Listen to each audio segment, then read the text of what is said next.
Hey YouTube, Logan with Hideaway Homestead here, coming to you today with a video on more about water storage. And I've got this IBC container here. Now this here is going to be water storage for the extinguishing of biochar and other stuff like that.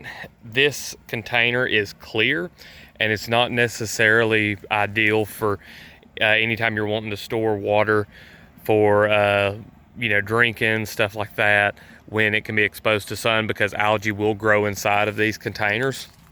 Now you can do things to mitigate that. You can put some kind of cover over them, or you can put them inside of a building, which is more than likely what we'll be doing.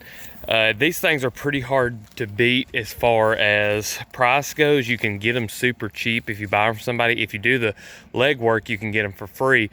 Because that's how people who sell them on places like Craigslist and Facebook Marketplace get them to sell, as they get them for free, or either they're getting them super cheap. They're not doing it just because they like going and buying the containers and then selling them to you cheap. So you can get these from places.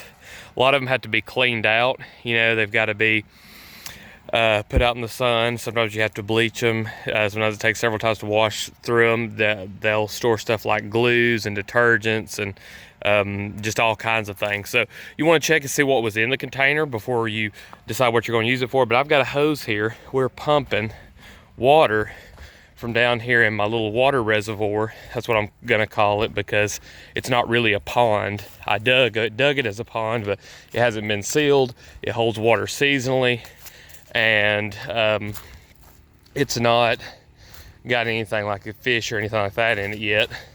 But I'm going to do work with it to turn it into a permanent pond. But for right now, it just does really good at catching a lot of the winter flooding and allowing me to collect some of the water to store. So I've got down here, got my generator running. Y'all should be able to still hear me pretty well. I got a little pump down there pumping out this water, and the water in here is really clear. I mean, you can see straight to the bottom in this little pond. And what my plan is to eventually come in here, and I'm going to build up that dam some more.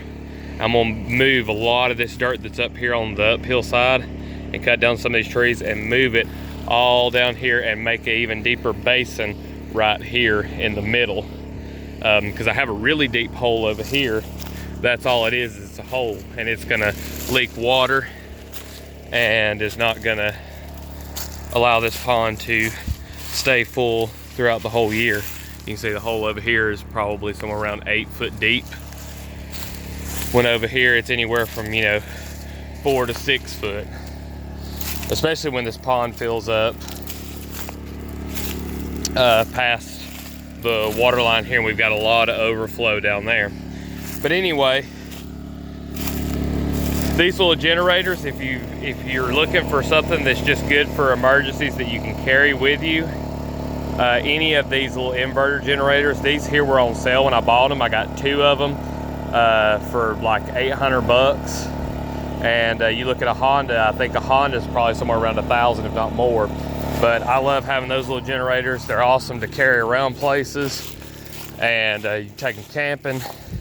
And they're really good for storm outages and stuff, because really when you have a storm come through and power gets knocked out, the main things that you're worried about keeping going is really the food not ruining. If you're worried about heat and cooling, as far as cooling goes, I know that thing will run like a window unit. We have one of those little stand-ups that you put inside the house, bought from Walmart. It runs that. I mean, if you've got 2 of them, you can plug them in to your air conditioning and cool things down, let everybody get cooled down if you live in a really hot climate. And then if after